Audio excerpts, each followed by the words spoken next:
জনাব আলহাজ শরীফুল আলম চৌধুরী স্যার, আর এক কলিগ আমার এক সময়ে বীর মুক্তিযোদ্ধা, অত্র গভর্নিং বোর্ডের বিদ্যুৎসাহী হিসাবে যিনি মনোনয়ন পেয়ে এসেছেন আলহাজ আবুল কাশেম ভাই, তিনি আমার এক সময়ের সাথে আমাদের নেতৃত্ব করেছেন। সেই সাথে আমার প্রিয় সহকর্মীবৃন্দ, সকলকে আমার আন্তরিক শুভেচ্ছা এবং অভিনন্দন।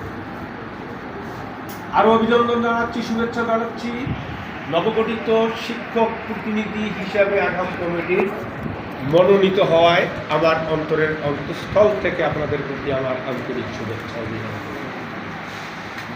প্রিন্সিপাল স্যার একটা হিন্ট দিয়েছে যে অতীতকে খুব একটা টানাটানি না করে সরাসরি আলোচনায় ফিরে যাব।